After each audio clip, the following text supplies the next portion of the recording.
సుమన్ టీవీలో మీ personal and business promotions కోసం కింది నెంబర్కి కాంటాక్ట్ చేయండి.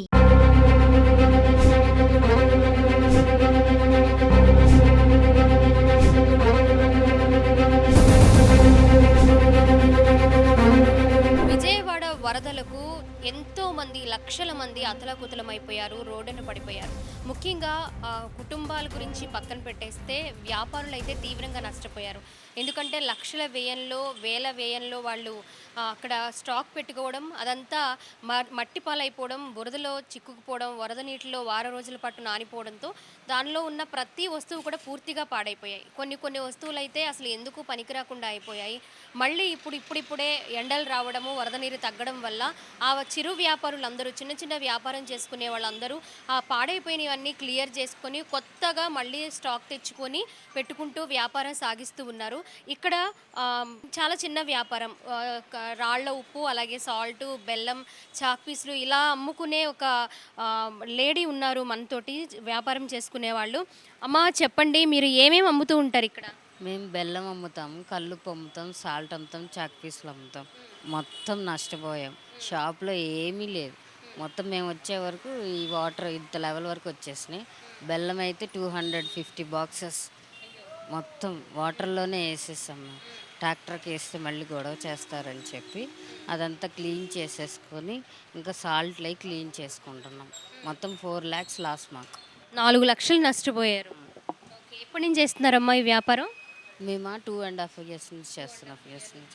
ఇప్పుడు ఇదంతా కొత్త స్టాకా? ఇది ఇప్పుడు ఇలా ఉంది మనకి, మనం చూసుకోవచ్చు. అసలు వరద నీటిలో ఉండి ఏంటమ్మా లోపల ఉన్న ప్యాకెట్స్ ఏంటి? టాటా సాల్ట్ లోపల మనకు కనిపిస్తున్నాయి సాల్ట్ ప్యాకెట్లు. ఇవన్నీ కూడా దగ్గర 8 నుంచి 10 రోజుల పాటు వరద నీటిలోనే ఉండిపోయాయి. నీళ్ళన్నీ తగ్గిన తర్వాత మనకి బురద పేరుకుపోయింది. మనకు చూసుకోవచ్చు ఎన్ని రోజులు వాటర్ నిలిచిపోయి ఉన్నాయి, ఎంతవరకు నిలిచున్నది ఇక్కడ క్లియర్గా కనిపిస్తుంది. ఒక మార్క్ కనిపిస్తూ ఉంది. వాటర్ ఇంకా చివర క్లియర్ అవ్వలేదండి, మనం చూసుకోవచ్చు. ఇలా ఎన్నో షాపులు ఉన్నాయి, రకరకాల వ్యాపారాలు చేసేవాళ్ళు ఇక్కడ ఉన్నారు. వాళ్ళందరూ కూడా చాలా తీవ్రంగా నష్టపోయారు. వాళ్ళు కోరుకునేది ఒకటే, ఇంత నష్టపోయాం, అప్పు చేసుకునో ఏదో ఒక రకంగా మేము ఇక్కడ పెట్టుబడి పెట్టి వ్యాపారాలు సాగిస్తూ ఉన్నాము, అదంతా మట్టిపాలైపోయింది, మమ్మల్ని ఏదో ఒక రకంగా ప్రభుత్వం ఆదుకుంటే మాకు అంతే చాలు అని కూడా చాలామంది వేడుకుంటూ ఉన్నారు. ఇవి చాక్ పీసులు మొత్తం బురద అయిపోయాయి, కొన్ని పడేశారట, కొన్ని ఉన్నాయి ఇక్కడ. అలాగే బెల్లం అంటే మనకి సాధారణంగా తెలిసిందే, వాటర్ పడగానే ఊరికి కరిగిపోతూ ఉంటుంది. దగ్గర 250 బాక్సులు అంటే ఎన్ని కిలోల వరకు వీళ్ళు నష్టపోయి ఉన్నారనేది తెలుస్తుంది మనకి. ఆ కొత్త స్టాక్, పాత స్టాక్ అంతా పడేసిన తర్వాత కొత్త స్టాక్ మళ్ళీ తెచ్చుకున్నారంట. ఇదొక భారం. అంటే నష్టపోయిన 4 లక్షలతో పాటు మళ్ళీ కొత్తగా ఉన్న ఏదో కొంత ఉన్నది కూడా బయటకు తీసి మళ్ళీ కొత్తగా తీసుకొచ్చుకొని వ్యాపారాన్ని మానలేం కదమ్మా, మళ్ళీ మేము స్టార్ట్ చేస్తూ ఉన్నామని ఇప్పుడిప్పుడే వాళ్ళు మళ్ళీ కొత్తగా తెచ్చుకొని స్టాక్ని వ్యాపారం అనేది స్టార్ట్ చేస్తూ ఉన్నారు. మిగిలిపోయినవి అంతా కూడా వాటిని ఏం చేయలేక కొంతవరకు ట్రాక్టర్లో పంపించేశారంట. ఈ మిగిలింది ఏం చేయాలో కూడా అర్థం కాక, పోయిన డబ్బు నష్టపోయింది తిరిగి ఎలా తెచ్చుకోవాలో కూడా అర్థం కాక ఒక అయోమయ స్థితిలో ఉండిపోయామని కూడా వాళ్ళు ఆవేదన వ్యక్తం చేస్తున్న పరిస్థితి మనకు కనిపిస్తూ ఉంది. ఇలా ఎన్నో షాపులు ఉన్నాయి, ఎన్నో వ్యాపారాలు, రకరకాల వ్యాపారాలు ఉన్నాయి. ఎవరికి ఇది మానవ తప్పిదం కాదు, ప్రకృతి చూపించిన విపత్తు వల్ల లక్షల కుటుంబాలు రోడ్డును పడిపోవడం కూడా మనం చూస్తూ ఉన్నాము.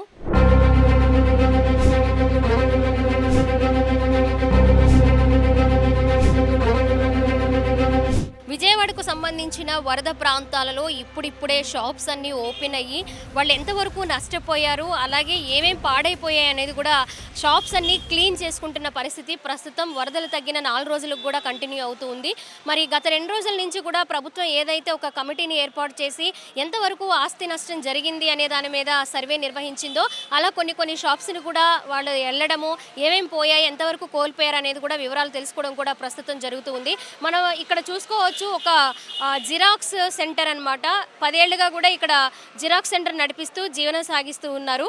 అలాగే మనం ఇప్పటికీ కూడా క్లీన్ చేస్తూ ఉన్నా కూడా చాలా వరకు మిషనరీ పాడైపోయింది, అది రిపేర్కి కూడా రాని పరిస్థితి. ఎందుకంటే 10 రోజులుగా కూడా వరద నీటిలో ఉండిపోవడంతో మిషన్స్ ఏమీ పనికిరాకుండా అయిపోయిందని చెప్తూ ఉన్నారు. అసలు వాళ్ళతో మాట్లాడి ఎంతవరకు నష్టం వచ్చింది అనే వివరాలు మనం తెలుసుకుందాం. లోపలికి వెళ్ళిపోదాం. మా జీవనాధారం అమ్మాయి. ఎంత నష్టం వచ్చిందమ్మా, ఎంత కోల్పోయారు? 4 లక్షల దాకా పోయినట్టే. మళ్ళీ మొత్తం అన్నీ చేసుకోవాలి మేము కొత్తవి. పాతది ఏది పనికొచ్చే విధంగా లేదు. సో ఎక్కువగా వాళ్ళని మాట్లాడించి ఇంకా బాధ పెట్టడం తప్ప ఏం కనిపించడం లేదు.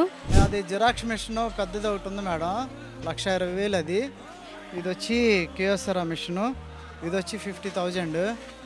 2 కలర్ ప్రింటర్లు ఉన్నాయి, అదొక 20, ఒకటేమో 10,000 రీసెంట్గా కొనుక్కున్నా మేడం.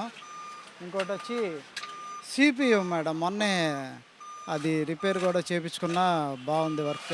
సిపియు, 2 మానిటర్స్, ఒక లామినేటర్ మిషను, ఒక స్పైరల్ బైండింగ్ మిషను, అలాగే ఇంకా ఎలక్ట్రానిక్స్ చాలా ఉన్నాయి మేడం లోపల. స్పైరల్ బైండింగ్ ఇవన్నీ ఉన్నాయి, అవే బాగా డ్యామేజ్ అయిపోయినాయి మేడం. ఎందుకు పనికిరావు, అది రిపేర్కి కూడా పనికిరావని చెప్పేసి అన్నారు. స్టేషనరీ వచ్చేసరికి చాలా వరకు కొద్దిగా పైన ఉంది, కానీ ఫర్నిచర్ బాగా డ్యామేజ్ అయిపోయింది మేడం. ఫర్నిచర్ ఎందుకు పనికిరాదు అది. ఈ నష్టపోయినందుకు ప్రభుత్వం ఆదుకుంటుంది, సర్వే చేయడానికి కూడా అందరూ వస్తూ ఉన్నారు. మీకు ఇంత అమౌంట్ ఇంత నష్టపోయారు అనేది ఏమన్నా క్యాలిక్యులేట్ చేశారా, ఏమన్నా చెప్పారా మీకు? మేడం నేను వాళ్ళే రాసుకున్నారు అంతే. రాసుకున్నారు మేడం. నాకు 3,50,000 దాకా పోయింది మేడం ఉన్న దీన్ని బట్టి. మరి వాళ్ళు ఎంతవరకు ఇస్తారు అన్నది, వాళ్ళు ఇస్తే కానీ నేను మళ్ళీ షాప్ నడుపుకోలేను మేడం. లేదంటే దారి చూసుకోవాలా, ఇబ్బంది పడతాను నేను బాగా. మళ్ళీ జీరోకి వచ్చేసాను మేడం. 10 years నుంచి మళ్ళీ స్టార్టింగ్ వచ్చేసాను నేను. వాళ్ళు ఎంతవరకు హెల్ప్ చేస్తారన్నది, నేను గవర్నమెంట్ మీద ఆధారపడ్డా ప్రస్తుతానికి. వరద బాధితులకు తక్కువ రేట్లో కూరగాయలు అందించడానికి ప్రభుత్వం చాలా మందికి సపోర్ట్ అందిస్తుంది. హార్టికల్చర్ నుంచి చాలామంది, శ్రీకాకుళం నుంచి కొన్ని వెహికల్స్ ద్వారా గత 15 రోజులుగా కూడా సర్వీస్ అందిస్తూ ఉన్నారు. వాళ్ళందరి సహకారంతో ఇప్పుడు ఏ రకమైన కూరగాయలైనా కూడా కేవలం 10 రూపాయలకే అందిస్తూ ఉన్నారు. మరి ఏ రకంగా ఎన్ని రకాల కూరగాయలు ఉన్నాయి, ఎంతెంత రేట్లో ఉన్నాయనేది కూడా ఇప్పుడు మనం మాట్లాడి తెలుసుకుందాం. మార్నింగ్ నుంచి అంటే ఉదయము 4:30 గంటలకే వీళ్ళు వచ్చేసి ఏ ఏరియాలో అయితే కూరగాయలు ఇవ్వాలనుకుంటున్నారో ఆ ఏరియాకి వచ్చిన తర్వాత 6 గంటలకల్లా వాళ్ళకి అందుబాటులోకి తీసుకొస్తారట. ఉదయం నుంచి కూరగాయలు, ఒకసారి మీ చేయి చూపించండి, చూడండి ఒక్కసారి. చేతులు ఎలా అయిపోయాయి, అలాగే చేతుల నిండా మట్టి. ఓకే, చూడండి ఎలా ఉన్నాయో. అలా తక్కువకి తీసుకొస్తున్నారు. వరదలు వచ్చిన టైంలో అయితే, వరదలు ఉన్న టైంలో అయితే ఫ్రీగా కూడా డొనేట్ చేశారంట. నిజంగా ఆర్ట్స్ ఆర్గనైజేషన్ అండి. Arts organization, rural technology and service madam. అది స్వచ్ఛంద సంస్థ. నబార్డు ద్వారా, ఎఫ్పిఓ ద్వారా మనం ఇక్కడ కార్యక్రమాలు చేస్తున్నాము. ఈ ఎఫ్పిఓ ద్వారా మన హార్టికల్చర్ డిపార్ట్మెంట్ మనకి సబ్సిడీలో వ్యాన్స్ ఇచ్చారు మేడం. సో దాని ద్వారా హార్టికల్చర్ డిపార్ట్మెంట్కి చేయాలి. సో ఇది కూడాను మన చంద్రబాబు నాయుడు గారు, సీఎం గారు హార్టికల్చర్ డిపార్ట్మెంట్కే చేయాలి అని అనడం, మేమందరం కూడా ఈ 15 రోజులు అవుతుంది ఇలానే ఇక్కడే ఉండి సర్వీస్ చేయడం అనేది అవుతుంది మేడం. అది మేడం, హార్టికల్చర్ డిపార్ట్మెంట్ నుంచి మనం ఇక్కడ ప్రమోట్ చేస్తున్నాం మేడం. ఏదైనా కేజీ 10 రూపీస్ మేడం. సో ఇక్కడ ఏంటంటే మనకి రైతు బజార్లు కానీ ఇట్లాంటివి ఏవి కూడా ఓపెన్ అవ్వలేదు. సో ప్రజలందరికీ కూరగాయలు, నిత్యావసర వస్తువులు మెయిన్ కూరగాయలు కాబట్టి, సో వాళ్ళందరికీ కూడా అందే విధంగా ప్రతి ఏరియాలో మనకి ఇక్కడ 34 మనకి, అంటే ప్రతి రైతు బజార్కి కూడా మనకి 34 మనకి హార్టికల్చర్కి సంబంధించి ఏదైతే వాహనాలు ఉన్నాయో అవన్నీ కూడా వాహనాల్లో పెట్టి మేము ఇక్కడ మార్నింగ్ నుంచి సాయంత్రం వరకు ప్రతిదీ కూడా మేము కేజీ 10 రూపాయలకి సాయంత్రం వరకు ఉంటారండి. అవును మేడం. ఏ కూరగాయలైనా సరే కిలో 10 రూపాయలు. అవును మేడం. మీకు ఎలా అవుతుందంటే ఇంకా ఎక్స్ట్రా ఏమన్నా పడితే గవర్నమెంట్ అలా ఏమన్నా ఇస్తుందా, లేకపోతే తక్కువకి? ఓన్లీ మొత్తం గవర్నమెంటే సపోర్ట్ అండి. సో మేమేంటంటే ఇక్కడ ఏదైతే ఉందో దాన్ని మేము ఇంప్లిమెంట్ చేయాలని చూస్తున్నాం. ఎందుకంటే ప్రజలకి మెయిన్ ఆహారం ఇది దొరికితే చాలు, ఇంకా ఏమీ అవసరం లేదు. కాబట్టి అదే యుద్ధ ప్రాతిపదిక మీద మనకు ఉండేటటువంటి ప్రతి వాహనం కూడా, even we're coming from Srikakulam madam. Srikakulam నుంచి వచ్చారా మీరు? మేడం శ్రీకాకుళం నుంచి మనకి ఒక ఆర్ట్స్ ఆర్గనైజేషన్ ఒకటి ఉంది మేడం.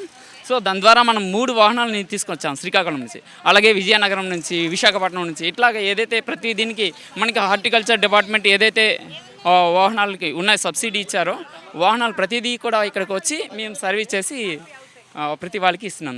మిగిలిన 2 వెహికల్స్ ఏ ఏరియాలో ఉంటాయి? మనకి ఇప్పుడు సింగనగర్, అటు కండ్రిక ఇట్లా ఉన్నాయి కదా మేడం, అవి వాటి వెళ్ళాయి మేడం. ఎన్ని కిలోల కూరగాయలు తీసుకొస్తారు మొత్తంగా? యాక్చువల్గా ఏంటంటే బీట్రూట్ ఒక బస్తా ఉంటుంది మేడం, అది ఒక నియర్లీ 80 kgs ఉంటాయి. టమాటాస్ ఒక 20 ట్రేస్ ఉంటాయి మేడం. 20 అంటే 20 × 30, అదొక 600 kilos మేడం. అలాగే బీన్స్ ఇవి ఉన్నాయి మేడం, అదొక 60-70 కిలోస్ ఉంటాయి మేడం. అలాగే పచ్చిమిర్చి ఒక 100 కిలోస్ మేడం. తర్వాత క్యాబేజీ ఒక 200-300 కిలోమీటర్స్ మేడం. బీట్రూట్ ఒక 100 కిలోస్ మేడం. ఇట్లాగా అలాగే ఈ దోశ ఉంటాయి, కీర దోశ, అవి ఒక 100 కిలోస్ మేడం. ఇలాగ ప్రతి బండి అంటే మన పెద్ద వెహికల్ కాబట్టి ఇంకా ఎక్కువ తెస్తాం మేడం. ఇలా తెచ్చి మనం మార్నింగ్ బై 6:30కి రెడీ అవుతున్నాం మేడం. ఇలా ఎన్ని రోజులండి మీరు చేసేది? యాక్చువల్గా ఏంటంటే ఇప్పటికి 10 డేస్ అవుతుంది మేడం. 10 డేస్ నుంచి ఇలానే ఉన్నాం మేడం. వరద బాధితులకి తమ వంతు సాయంగా ఎంతో కొంత హెల్ప్ చేయడానికి చాలామంది కూడా ముందుకు వస్తూ ఉన్నారు. ఇప్పుడు చూడండి, ఉదయం నుంచి కూడా గవర్నమెంట్ సపోర్ట్తో కూరగాయలు, ఏ రకమైన కూరగాయలైనా సరే జస్ట్ 10 రూపాయలకు మాత్రమే. బయటికి వెళ్తుంటే ఈజీగా కిలో రైతు బజార్లో అయినా కూడా 40 రూపాయలు, 50 రూపాయల వరకు ఉన్నాయి. ఈరోజు 10 రూపాయలకే మరి ఏ రకమైన కూరగాయలైనా కూడా 10 రూపాయలకి ఇవ్వడం అనేది నిజంగా చాలా సంతోషించదగ్గ అనే విషయం అని ఇక్కడికి వచ్చే వాళ్ళు కూడా చెప్తూ ఉన్నారు. మాకు చాలా వరకు హెల్ప్ అవుతుంది, సపోర్ట్ అవుతుంది అని కూడా వినియోగదారులు చెప్తూ ఉన్న పరిస్థితి ప్రస్తుతం మనం చూస్తూ ఉన్నాం ఇక్కడ.